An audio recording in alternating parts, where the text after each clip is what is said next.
Estar adorándolo, bendiciendo y glorificando su santo nombre. Bien, hermanos, vamos a continuar el día de hoy en la segunda enseñanza de lo que es la Pascua, hacer una pequeña reflexión sobre la Pascua, pero también diferenciarla de lo que es la Semana Santa y de lo que es el sacrificio de Jesús en el Nuevo Testamento. Tratamos de que este pueblo no perezca por falta de conocimiento, sino que sea un pueblo que tenga todo el conocimiento para que no caiga, ¿verdad? No caiga en doctrinas o conocimientos falsos. Abra su Biblia ahí en Éxodo capítulo 12. Recuerden que estamos ahí el día de hoy, el domingo pasado también, Éxodo capítulo 12, y nos quedamos, vamos a leer el 12:29. Léalo conmigo, por favor. El 12:29, ya hablamos sobre lo que es la Pascua, acerca del mandato que dio Dios, cómo tenían que llevar un cordero, un cabrito a su casa el día 10 y tenerlo ahí hasta el día 14, y en el día 14 sacrificarlo, ¿verdad? Porque lo tenían que comer toda la familia en esa tarde, en esa noche, y después de degollarlo o matarlo, con la sangre pintar los postes, los dinteles, porque Dios iba a hacer juicio contra el pueblo de Egipto y iba a castigarlos matando a todos los primogénitos, no tan solo humanos, sino también de todos los animales. Por eso, acompáñenme aquí en Éxodo capítulo 12, verso 29. Si lo tienen, póngase de pie, vamos a leerlo todos juntos. Yo leo el primero, usted el segundo, y nos vamos allá hasta el 39. Amén. Dice el 29: y aconteció que a la medianoche Jehová hirió a todo primogénito en la tierra de Egipto, desde el primogénito de Faraón que se sentaba sobre su trono, hasta el primogénito del cautivo que estaba en la cárcel, y todo primogénito de los animales. Usted lea el 30.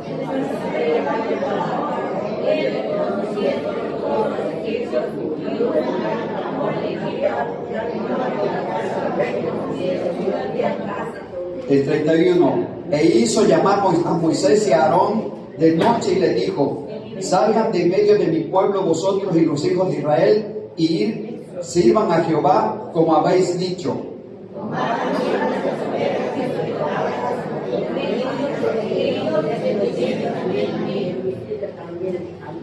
Y los egipcios apremiaron al pueblo, dándose prisa a echarlos de la tierra, porque decían: todos somos muertos.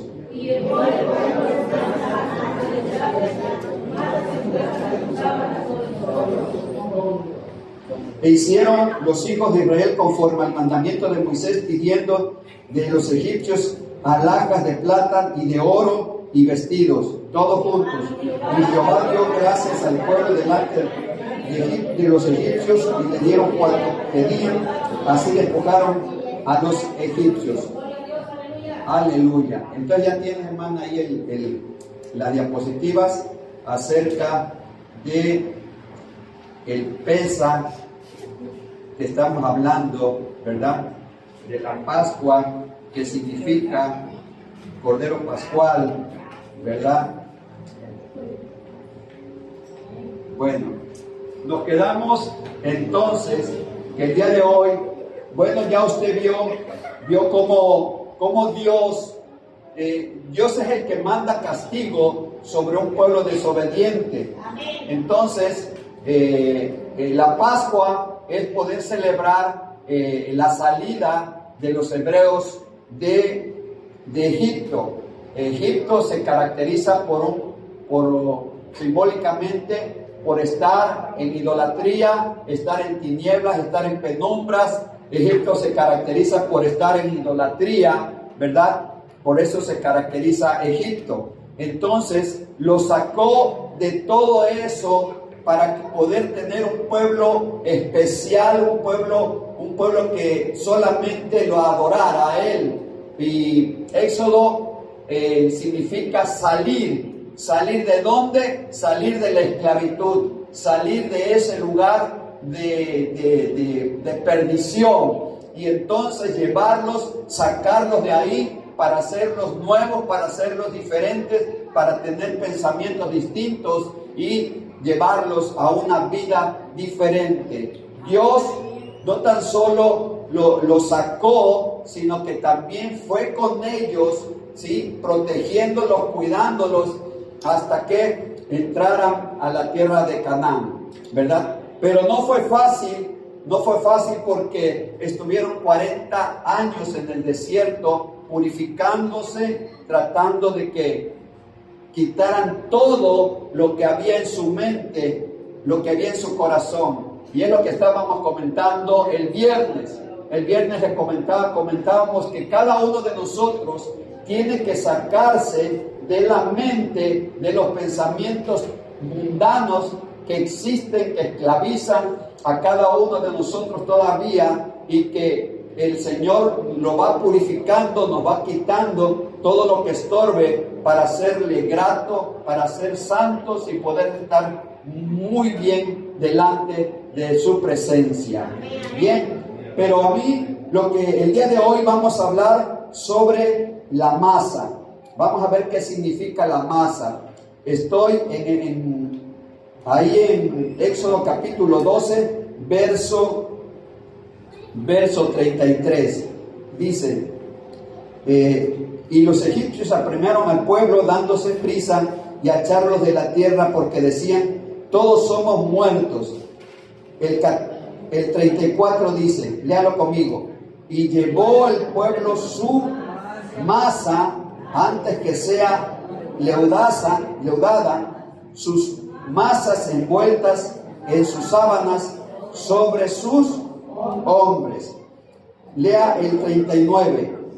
Y cocieron tortas sin levadura de la masa que había sacado de Egipto, pues no habían leudado, porque al echarlos fuera, los egipcios no habían tenido tiempo ni para prepararse su comida. Amén. Bien, lea el 13, Éxodo 13:6. Dice, ¿ya lo tienen? 13:6 dice, 7 días comerás pan sin leudar, y el séptimo día será fiesta para Jehová. El 7 dice, por los 7 días se comerán los panes sin levadura, y no se verá contigo nada leudado ni levadura en todo tu territorio. Amén. Entonces, hermano, lo que sucedió, yo le pregunto a usted, a ver, para preparar el pan, ¿qué se necesita? Harina. ¿Era la harina del maíz de nosotros?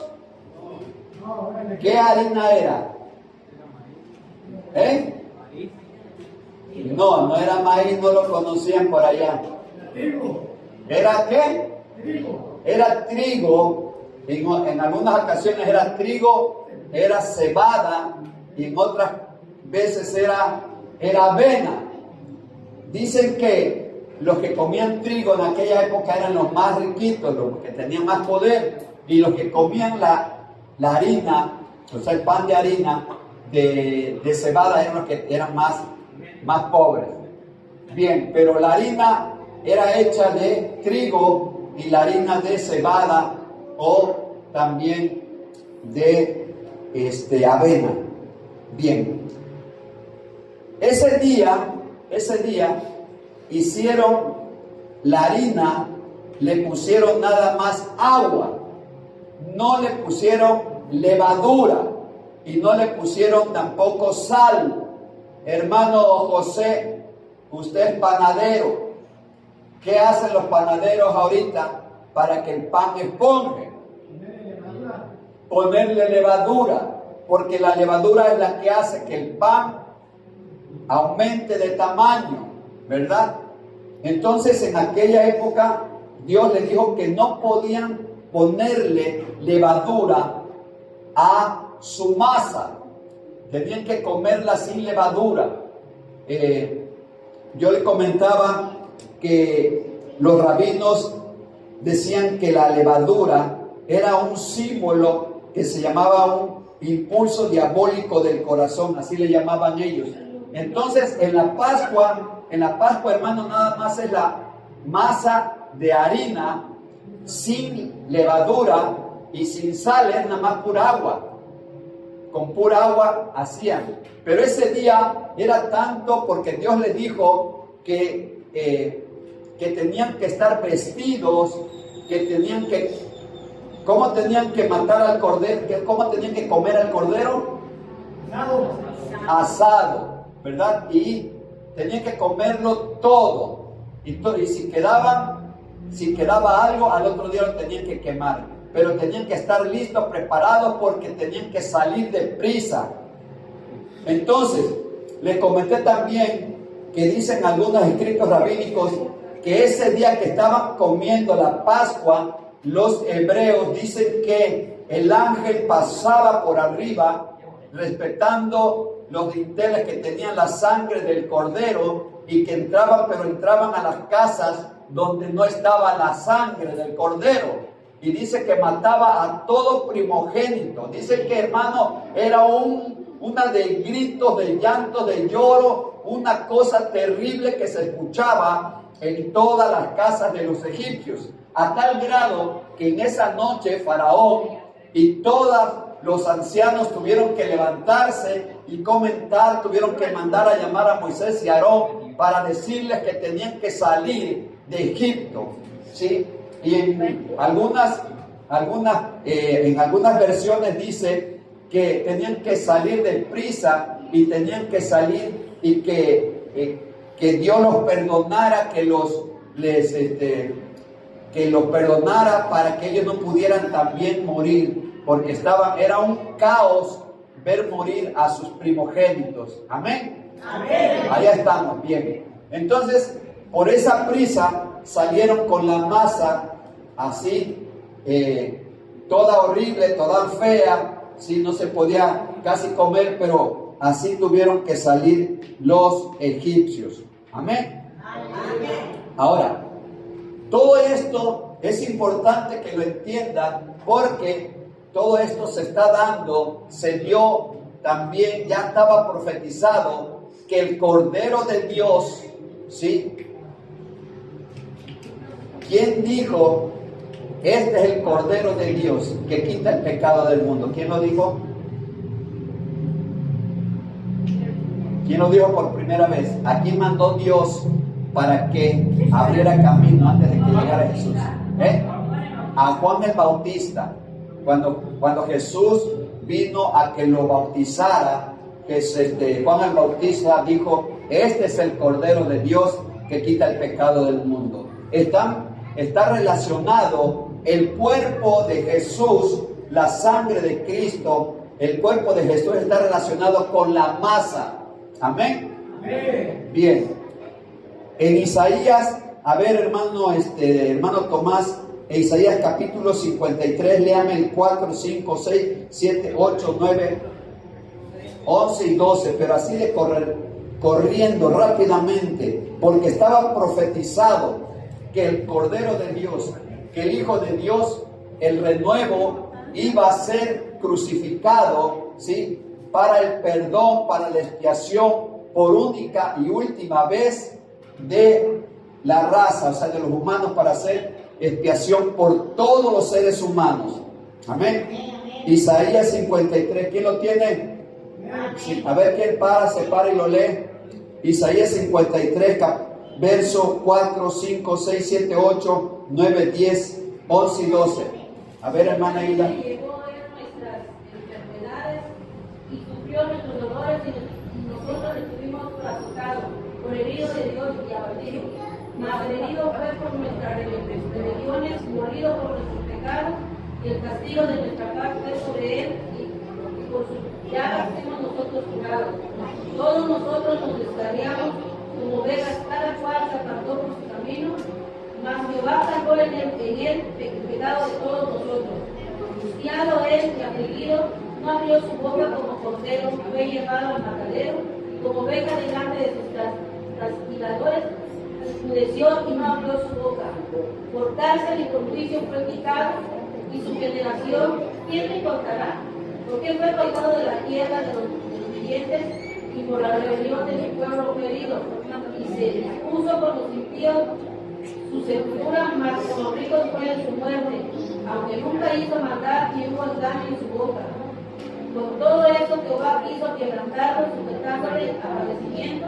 Cuando haya puesto su vida en expiación por el pecado, verá imagen. Vivirá por largos días y la voluntad de Jehová será en su mano prosperada. Y verá el fruto de la aflicción de su alma y quedará satisfecho. Por su conocimiento justificará mi siervo justo a muchos y llevará las iniquidades de ellos. 12. Por tanto, yo le daré parte con los grandes y con los fuertes, repartirá despojos, por cuanto derramó su vida hasta la muerte. Fue contado con los pecadores, habiendo llevado el pecado de muchos y orado por los transgresores. Ahí está. Entonces, hermano, son tres cosas distintas. Son tres cosas distintas. La Pascua, que todavía la siguen llevando a cabo los judíos, ¿verdad? La Pascua, que es una cena especial, una preparación que se está dando ya ahorita, porque el día 15 de van a tomar la Pascua en la noche los judíos. Otra es la Semana Santa, que la celebra la iglesia tradicional a su forma, a su manera. Y otra cosa es la cena del Señor, la cena de Jesús. Son tres cosas completamente distintas para que usted no se revuelva, ¿sí? Para que usted no tenga bien claro lo que es la Pascua en la fiesta judía mandada por el Señor, que la cual se sigue haciendo. Nosotros como cristianos, seguidores de Cristo, lo que hacemos es la cena de Jesús, ¿verdad? Y entonces son distintas las cosas, pero todo está profetizado. Aquí en Isaías 53 estaba profetizado donde el Señor iba a mandar a su Hijo, ¿sí? ¿Para qué? Para que fuera azotado, herido, abatido, para que fuera herido, molido por nuestros pecados, y que sobre él, sobre el castigo de todo su cuerpo fuera molido, fuera llagado, ¿sí? Porque estaba escrito que así iba a ser. Entonces, el cuerpo del Señor Jesucristo prácticamente viene siendo la masa o la masa que es en el Nuevo Testamento. Y esta masa era una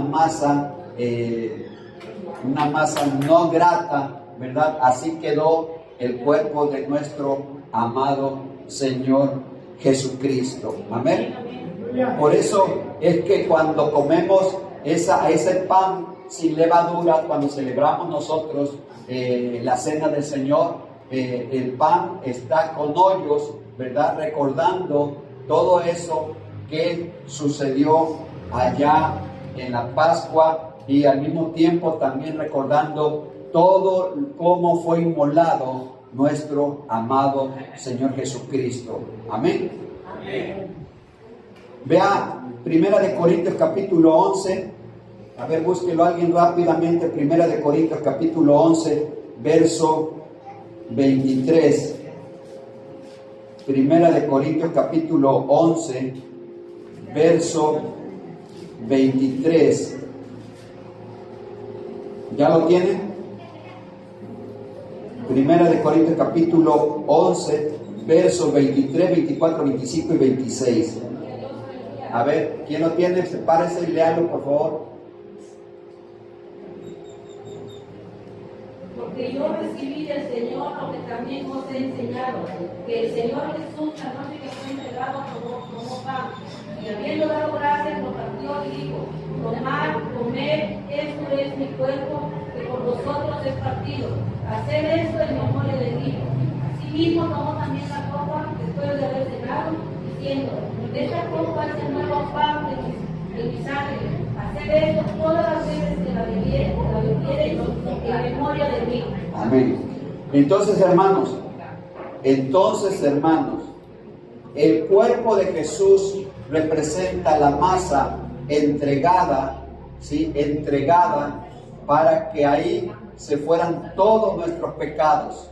Era el Cordero que era crucificado para que en él se fueran todas nuestras enfermedades y nuestros pecados y hizo expiación por toda la raza humana, ¿sí? Haciendo una comunión ya entre Dios y el hombre. Amén. Pero, ¿qué tuvo que hacer Jesús para poder librarnos? Sino Él llevar su cuerpo al madero. A ver, le quiero explicar algo muy importante. Pónganme mucha atención. Pongan los niños atención, los jóvenes pongan atención. Miren, esta tortura de crucificar a una persona en la cruz, en un madero, era la tortura, una de las torturas más terribles que haya inventado el hombre para hacer sufrir a la víctima. Quiero que lo entienda. A ver, le voy a explicar como médico todo lo que ocurre cuando sacrifican a una persona en la cruz. Póngame atención. El sacrificar a una persona en la cruz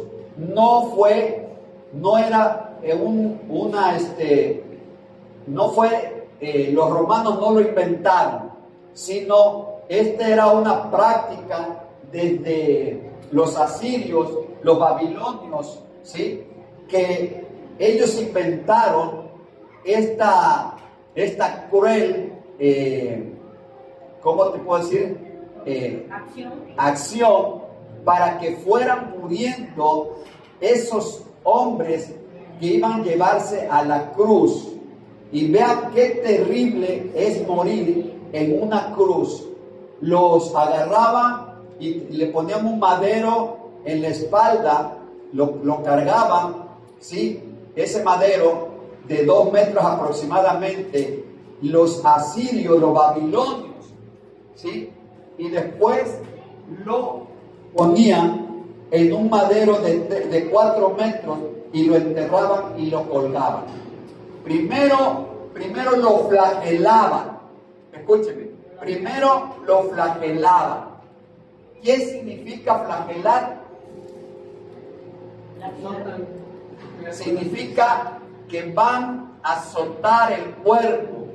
Mucha gente se pega, se flagela todavía. Algunas personas que están mal de la cabeza se cortan con la carne, con vidrios, con cosas filosas y se están flagelando, se están lastimando ellos mismos. Pero la flagelación que hacían los asirios, los babilonios, ¿sí? Y después los romanos, hermanos, dicen que utilizaban un látigo donde la punta del látigo eran unos garfios que llevaban unos huesos que cuando golpeaban la carne, el cuerpo de la persona, le arrancaban los pedazos de carne. Y se lo hacían en la espalda, en los glúteos, en todas las partes de su parte posterior, de tal manera que sangraban de una manera horrible.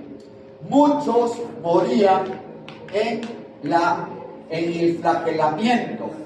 Muchos no aguantaban esa tortura, pero otros hermanos sí aguantaban la flagelación y los llevaban y agarraban y lo llevaban al madero. Los asirios y los babilonios, quiero decirle que, hermano, los clavaban, pero no los clavaban de la palma de la mano, no lo clavaban de ahí, sino lo clavaban de la parte de la muñeca. Amén.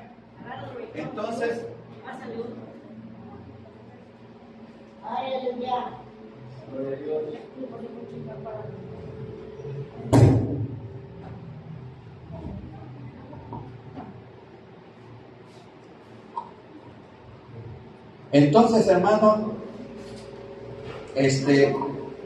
los clavaban de la muñeca, porque cuando los clavaban de la palma de la mano, a veces se desgarraban del peso del cuerpo.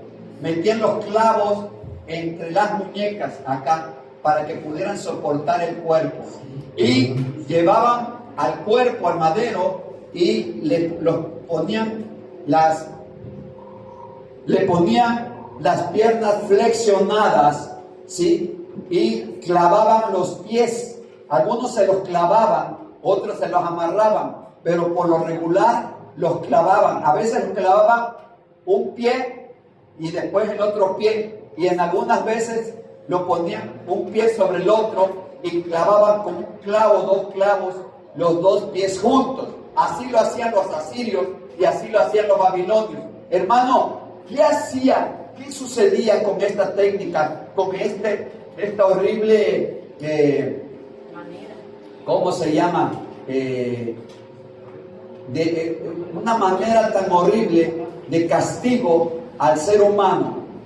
Dicen que cuando el hombre que estaba en la cruz quería respirar, tenía que ponerse derecho para poder respirar, tomar aire.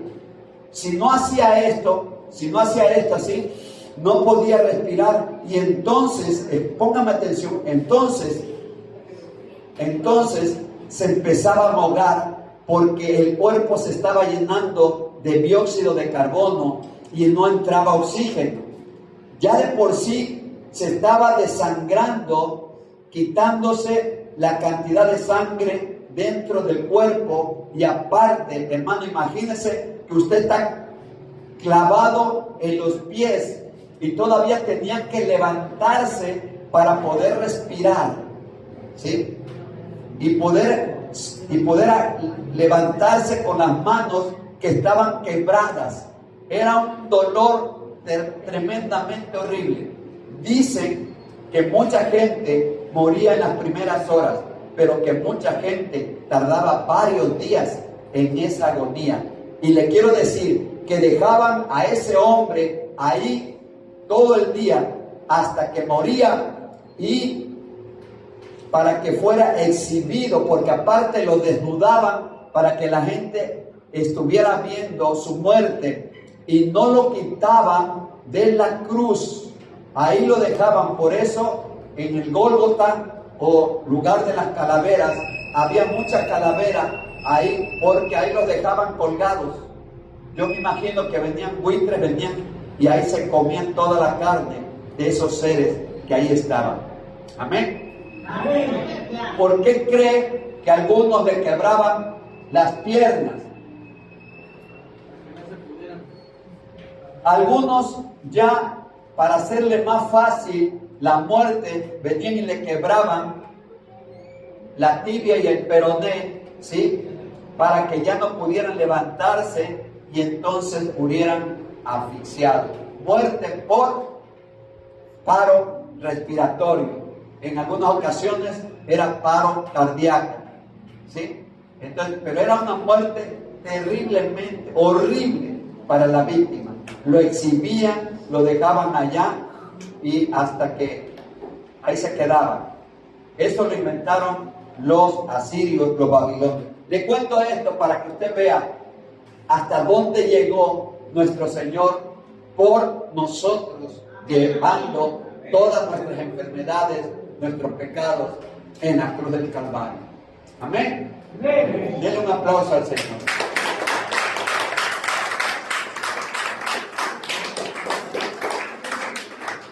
Bien, entonces le estoy haciendo una reseña de cómo Jesús tenía que pasar por todo eso para que pudiera Él salvar a la humanidad de tanto pecado.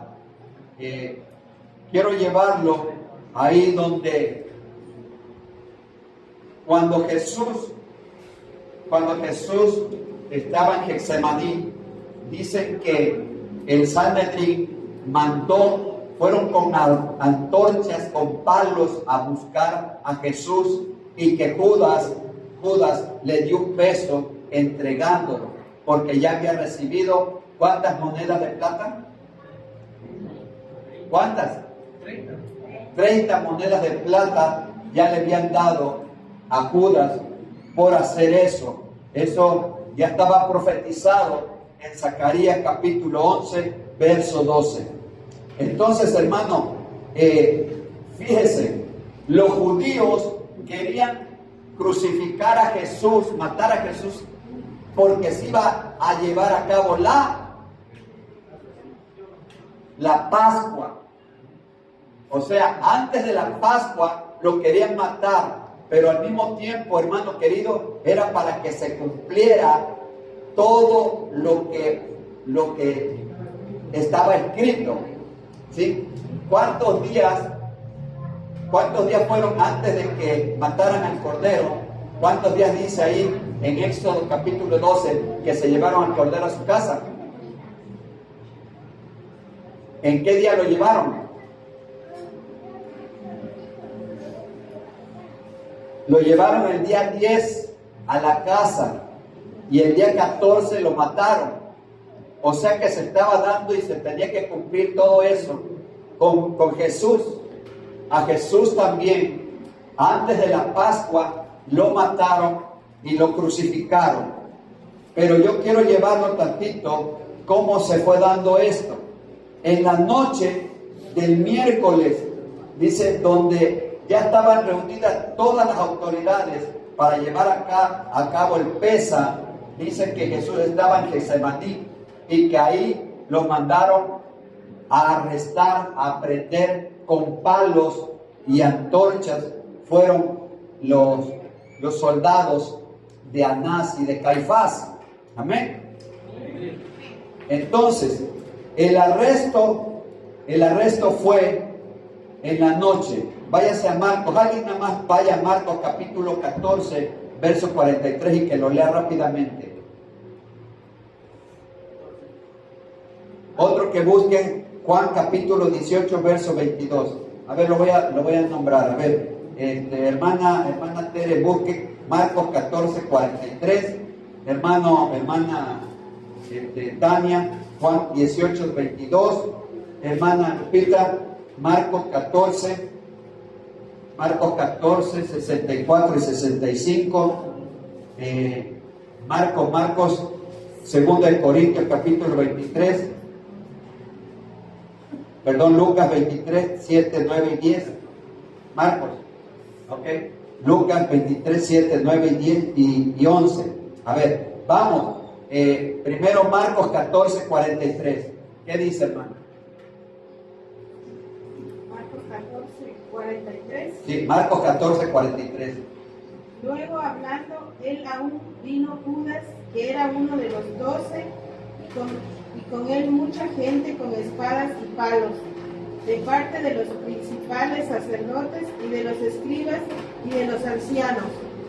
Entonces ahí en Marcos 14, gracias, 14, 43 dice cómo fueron a buscar a Jesús a Getsemaní para iniciar lo que es el arresto y llevarlo al Sanedrín.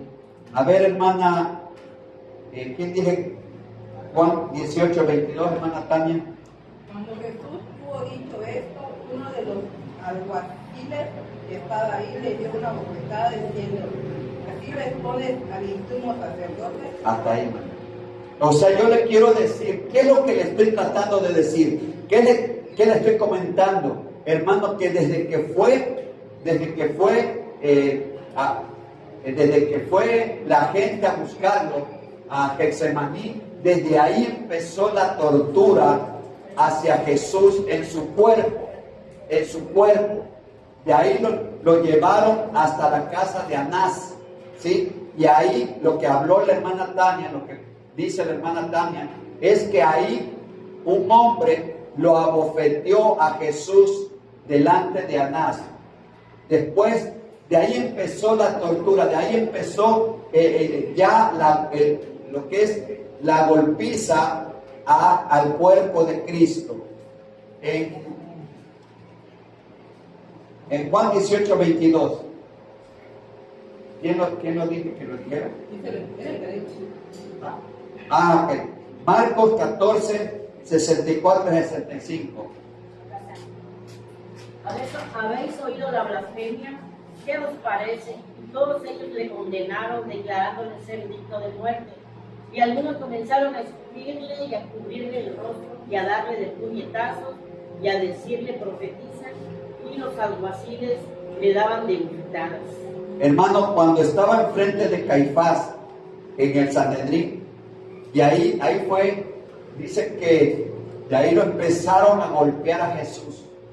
Empezaron a golpearlo. Yo no sé usted, pero golpes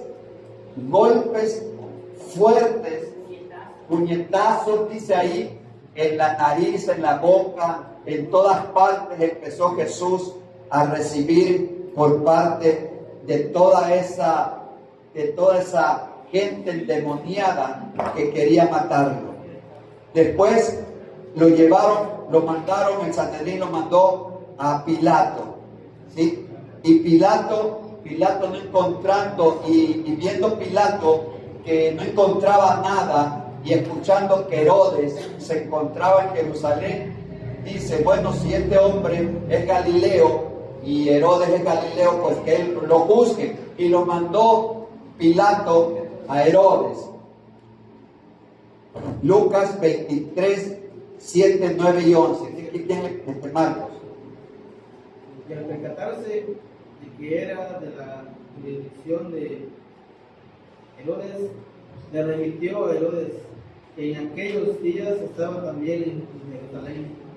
Herodes, al ver a Jesús, se alegró mucho, porque hacía bastante tiempo que deseaba verlo, porque había oído muchas cosas acerca de él y esperaba verle hacer unas preguntas, unas señales.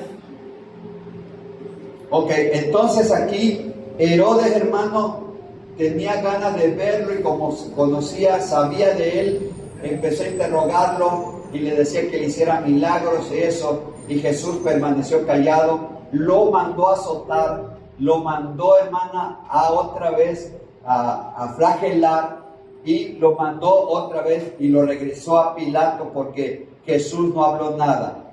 Entonces, estando nuevamente con Pilato, ¿sí? ¿Quién quiere leer Marcos 15?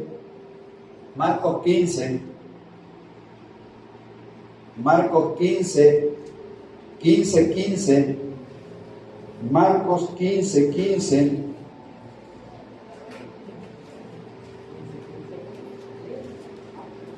Marcos 15 hasta el 20. A ver.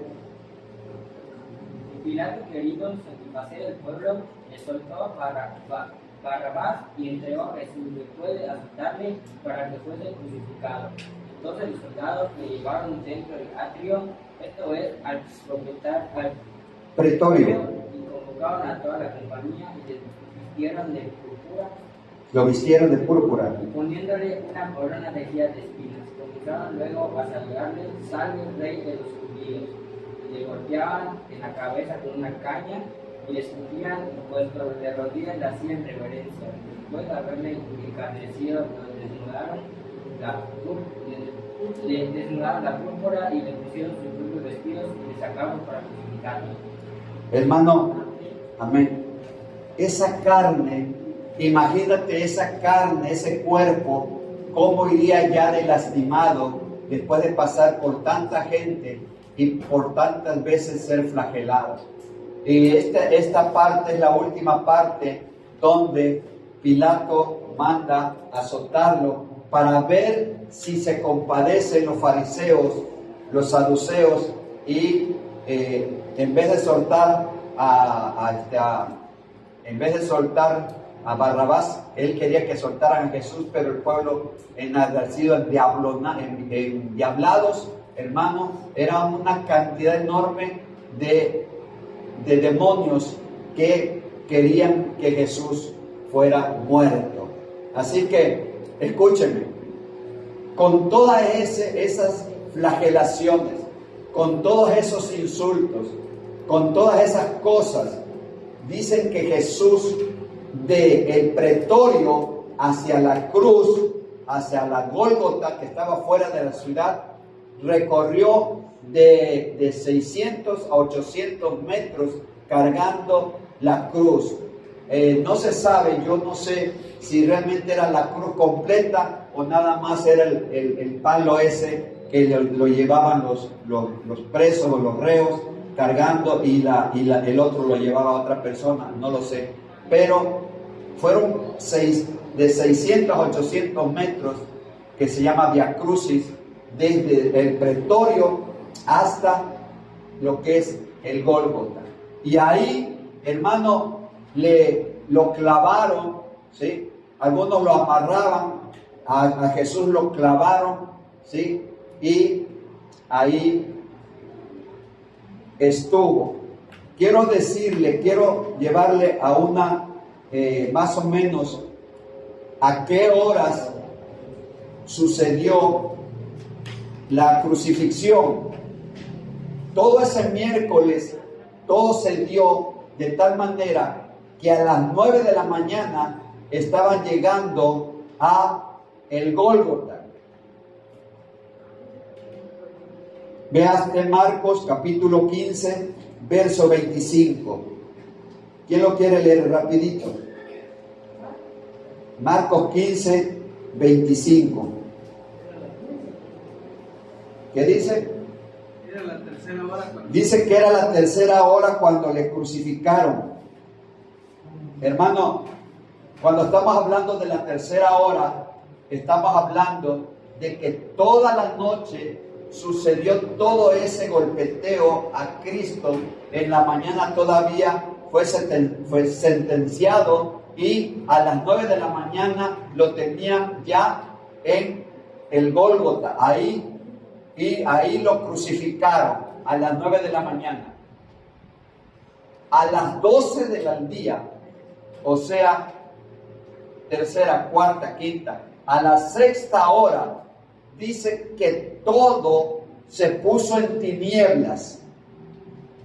Todo se puso en tinieblas a las 12 horas, o sea, 3 horas después, ¿sí? 3 horas después se puso en tinieblas. Y a las 9, a la hora novena, fue cuando Cristo falleció. ¿Me entendió? A ver, a las 9 de la mañana del jueves lo clavaron en la cruz. A las 12 del día se puso todo en tinieblas. Me parece que se rompió el ¿cómo se llama? El del templo, el telón o el pelo se rompió, se desgarró, ¿sí? Y a las 3 de la tarde Jesús estaba entregando su espíritu a Dios. Hermano, escúcheme, cómo todo lo que está en el Antiguo Testamento se va dando en el Nuevo Testamento.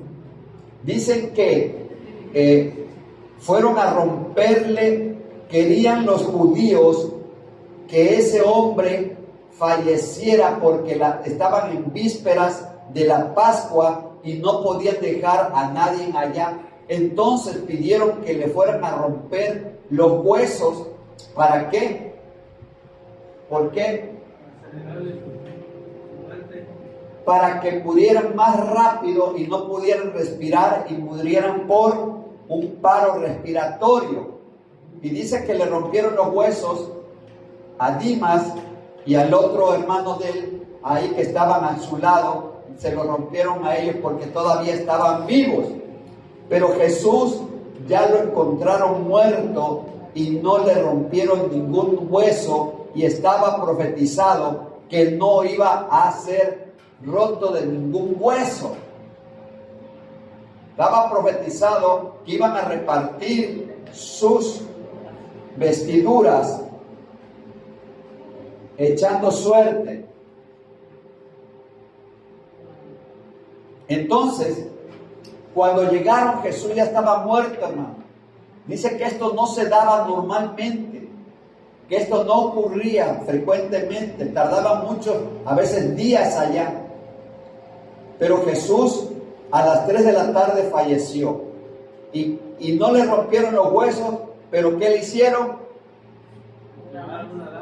Le clavaron una lanza y salió sangre y agua de su cuerpo. Se cree médicamente que al atravesar la lanza, el tórax estaba acumulada una cantidad enorme de agua y de sangre, que fue la que derramó Jesús allá cuando le punzaron con esa lanza. Amén. Amén. Entonces, con esto tienes bien claro, querido hermano y querida hermana, la diferencia que hay entre la Pascua, la cena de la Pascua, la cena del Señor y la fiesta de Semana Santa. Yo creo que con esto te queda muy claro que son tres cosas distintas que están muy bien relacionadas, pero que no es diferente. Amén. Amén. Bien. Ok. Con esto Jesús cumplió su misión, morir no solo por su pueblo judío para el perdón de los pecados, sino para los pecados de toda la humanidad. Las fuerzas del mal fueron derrotadas ahí en la cruz del Calvario, ¿sí? Y entonces, posteriormente, ya usted sabe que no podía quedar en la cruz Jesús, y por eso ¿quién fue a pedir el cuerpo a Pilato para que dejaran ya de estar, de que se acabara ese tipo de ¿cómo le llaman? De tormento, ¿sí? De tormento al cuerpo de Cristo. Así que José de Arimatea y Nicodemo fueron con Pilato, le pidieron el cuerpo, se los dio. José de Arimatea compró una sábana, llevó mirra y llevó aloe, y lo ungió el cuerpo, lo sentó y lo llevó a la tumba, una tumba vacía, ¿sí? Una tumba limpia que estaba cerca, porque ya se acercaba la Pascua. Y entonces ahí se rescata el cuerpo, se termina la exhibición de Cristo, ¿verdad? Y termina el sacrificio de esa masa sin levadura, a ese cordero que fue inmolado y que fue el sacrificio, ¿sí?, profetizado por primera y última vez de nuestro Señor para todos y cada uno de nosotros. ¿Le entendió? Si no le entendió, pues ahora que el hermano Tomás se los mande el vídeo y entonces lo puedan volver a escuchar. Amén. Denle un aplauso al Señor. Dios se lo fuerte a Dios. Dios nos está ayudando, nos está bendiciendo con estas enseñanzas para que usted sea un pueblo que tenga conocimiento de lo que es la Pascua lo que es la Semana Santa y lo que es la Cena del Señor. En la Cena del Señor es diferente, es lo que hacemos los cristianos, y no tan solo una vez al año, sino las veces que nosotros querramos recordar, hacer el memorial de la muerte de nuestro Señor Jesucristo. Lo hacemos aquí en la iglesia. Amén. Hasta que Él levante su iglesia y estemos cenando con Él en la cena del Cordero. Amén. Déselo fuerte a Dios. Póngaselo bien. Vamos a cantarle, vamos a adorarle con una canción de el sacrificio. A ver si encuentras una canción de adoración.